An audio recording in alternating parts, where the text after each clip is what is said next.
and then right up here on Devon Court took a right, and then went down this Parkenham Drive. Now the thing is all this is way more developed at this point, because this is a year ago. Not much. Not that area. 4/14/2023. I drove it, so I know. And I think you could actually walk straight through. Let me just clarify. This is still all dirt path back here, okay? When you get up to here, this is where they start having, all of this is all built out now. These things are all the way down here where the line is, you know, for the controls of this video.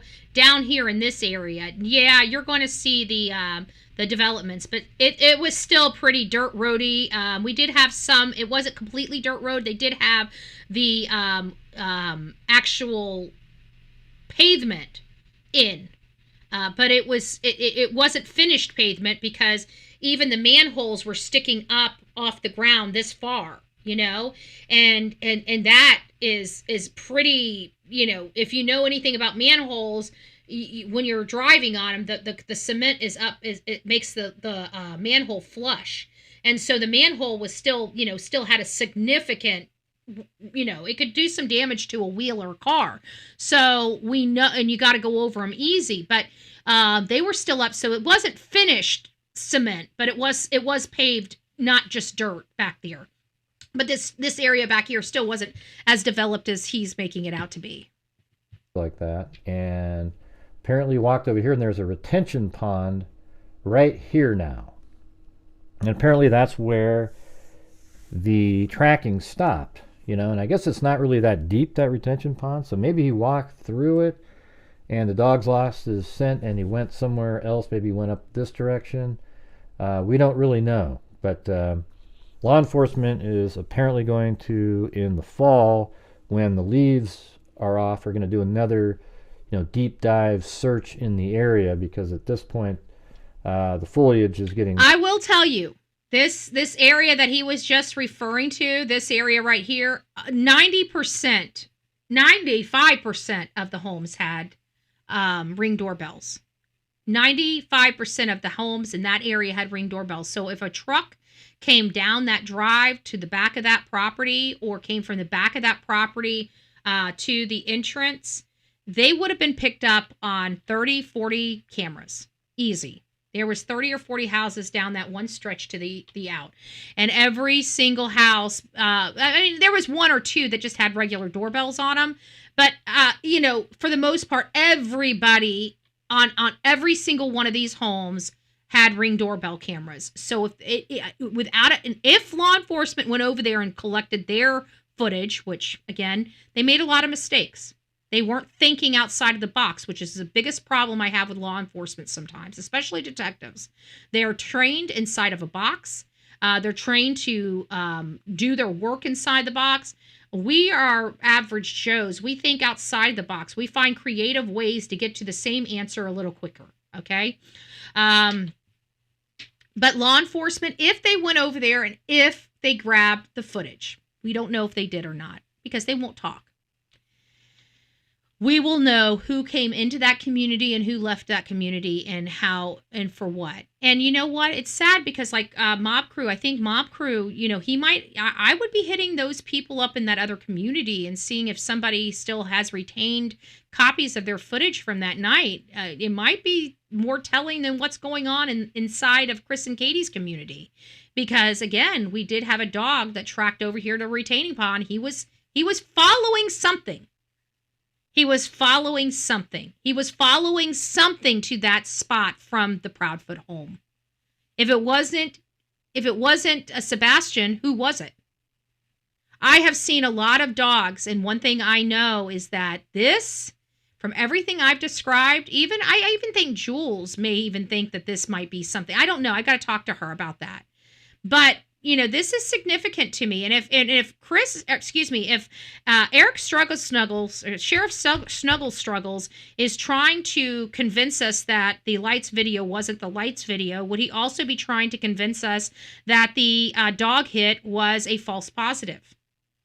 That was a pretty strong dog hit from everything that I can assess. That was a strong dog hit. The dog lunged into the water. And we've all had kind of this speculative nature about ourselves. where, we wonder what did go into that retaining pond. Was there more actors involved? Was a friend or a family member the ones that originally went over there and were seen, observed with the lights, and maybe they put Sebastian somewhere for another person to come pick Sebastian up, and that area that they thought would be best was over in the construction zone, and maybe they just laid him behind some brush or something else like that where his scent was really strong there until somebody came around the corner and picked him up and took him off for forever. And that would explain, we have to use Occam razor. That would be Occam razor. It would identify if these variables are true, that for us not to assume a whole lot. If the dogs tracked from their house to this retaining pond, is it possible that he was laid next to the retaining pond until a vehicle came and picked him up? Because according to Chris, he was there 1 minute in this area and then he was gone as if he got into a vehicle. You guys remember Chris saying that early on in the case? So, we're putting in some variables here, but we're using factual statements from law enforcement. So which is it? K9 Jules is in the... Oh, no, I did not know that. I'll have to give her a call. I was supposed to call her yesterday, and I did not. I've even got her sticky note right here. Dog Jules. There's my note right there to remind me to call her, So I just haven't done it yet. But this is kind of where we're at with this case. Okay, guys, it's not pretty. It's hey, Stephanie, Ivy, it's nice to see you. You're in the vertical chat. I appreciate you guys being there. All 54 of you. You guys are a blessing. Please don't forget to hit the thumbs up button in that chat as well as this chat. We have 276 in this chat. Thank you all for being here. I truly do appreciate all your love and support. This has been a very difficult case for me, as many of you guys know, not just difficult to cover, but, the lies, the swampy shit that they were doing, the corruption in this county. It is something I've never seen, but I'm up for the challenge, and I plan on whipping this community into shape. It may take me several years, but clearly they needed Bullhorn Betty, right? They called me. I didn't call them. So you don't get to throw me in jail and lie and deceive and do unlawful things and think I'm just going to be so gracious I'm out of jail. No, honey. No. That's not how Bullhorn Betty works. No, we're here for the long haul. You did that to me. What I'm about to do to you over the next 5 to 10 years is going to be pretty shocking, and it's all going to be lawful and legal. And when I'm done with you in Sumner County, I'm going to be working on the rest of your state. We will not have corruption in our country. I'm anti-corruption. I'm anti-Big Brother. I'm anti. You know what I am? What I'm not anti? I'm not anti-American. I'm not anti-love the neighbor. I'm not morally reprehensible. Okay? Like many other people are. This area needs Jesus. Okay? The people that are going to church, y'all need Jesus. Because people that go to my churches here in Florida act a lot differently than the people that go to church in your state. Okay? People that go to church in my state, when we have missing children, we come together and we fight. When people go missing in your state, you guys just don't want your day disrupted. That's pretty disgusting. That's pretty disgusting. Because it could be your child. It could be your kid. And you don't want to be disrupted. And how do I know that? Because Miss Bobby. Okay? Not to throw her under the bus or anything like that. I think she's been thrown under the bus enough. I'm very appreciative of her work, but she was very honest when she told us she didn't want to be bothered with it, right? And neither does the people in the community, and that's the reality of it. Okay? Well, here in Florida, we get bothered with stuff. We don't allow people to hurt our children and just turn the other cheek. Okay? That's not Christian. That's morally reprehensible to me. It's morally reprehensible. So I pray to God that the people in this community kind of understand where I'm coming from and don't misunderstand my criticism. I'm not criticizing you to condemn you. I'm criticizing you to make you not want to be criticized, to kind of apply a little pressure for you guys to start standing up and being vocal. Okay? That's the purpose of all of this. Because at the end of the day, it's the people. If you guys want something stopped, you could get it stopped. Okay? It's the people. We have the power. Now, if you want to act like you don't have the power, that's on you. But you guys have the power for change. In this community, you guys have the power for change. And I hope that one day you guys become that power of change. Because Sumner County does need it. So, I just pray that people in that community start, looking at Mr. and Mrs. E, the Mr. and Mrs. Car Guy, Silver's on the scene, and start being inspired by them. Start getting inspired. Start realizing that it feels good to do good. You get more accomplished by being a good person and a good steward of your community than you do ignoring it. Okay? When people need help, you need to step up to the plate, because what would you want if you need help? Do you guys understand that? And trust me, it's never the people that you help that help you back. But what I find is if you don't help that person when you need help, those people, those other people that help you are not there. I don't know how it works. Maybe it is karma. Maybe it's something supernatural. I don't get it. But one thing I've learned is that when you help somebody, it's very rarely that that person helps you in your time of need, but you are helped by someone. Someone is there for you. And maybe if you say, nope, Betty, nobody's ever been there for me. Well, then you got to ask yourself, have you been there for other people? Maybe you say yes. Maybe you're just an outlier. Maybe you're just, one of those people. It happens.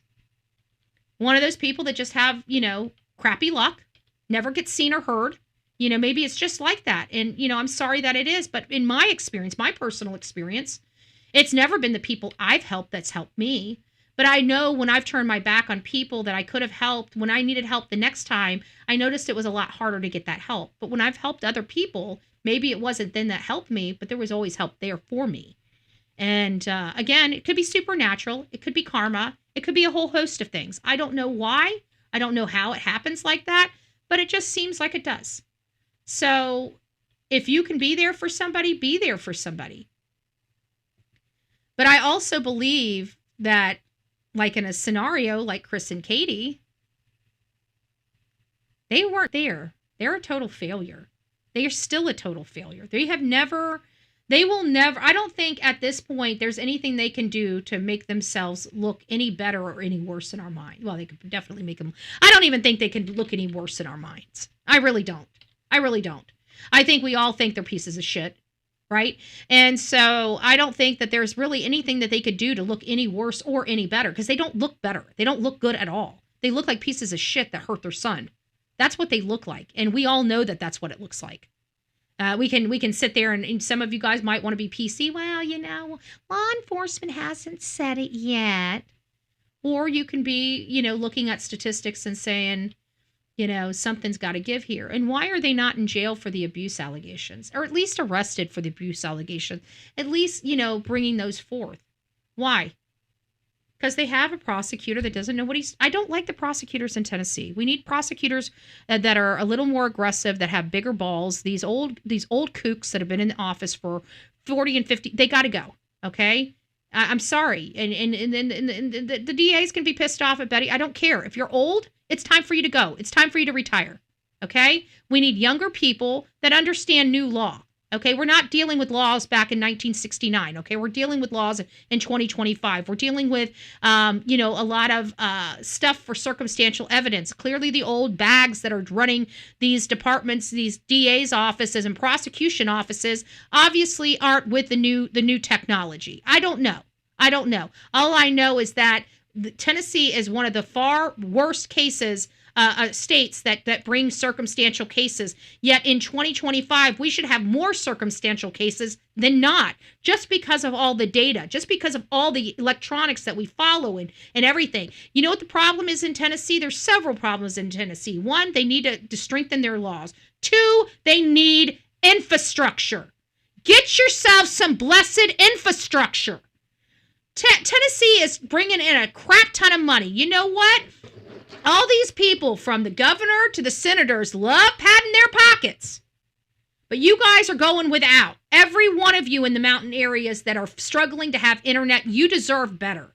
You deserve better from your state. You deserve better from your state. There's no excuse why mountainous states cannot have internet in 2025. If they believe that, they are lying to you. They are squandering your taxpayer money on bullshit and not the stuff that affects their citizens in their state. You need to get control over that, folks.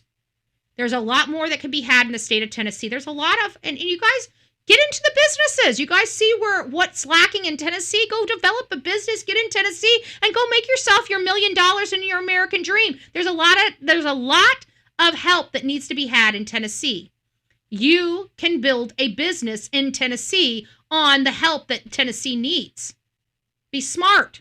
Be smart, folks. Be smart. All right, guys, rock it out with your coffee beans out. Don't forget to be fearless. If you see something, say something. An ounce of prevention is worth a pound of cure. And until next time, please be safe, but more importantly, kind to one another. God bless each and every one of you. We're still fighting to find out the truth about Sebastian Rogers. We know everybody has lied, from law enforcement to Chris and Katie Proudfoot to Chris's mom and stepfather, sisters, the whole damn family's lying. The whole damn family's lying. And we know that sleazy, slimy, swampy aristocratic is out there trying to get money for higher wages, trying to get a better office, and building a brand new multi-million-dollar or $1 million home while never once asking for funds for Sebastian Wayne Drake Rogers. He is a piece of shit.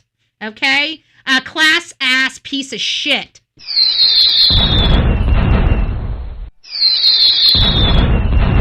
Aw, thank you, Mama. I appreciate that. And we need to fight back. Lawfully and legally. Raise our voices. Start getting in those GOPs. Start making noise. We need Eric Craddock out in 2028. He's got to go. He can no longer stand to be here unless they have 2 years. I think the sheriff position in Sumner County is 4 years.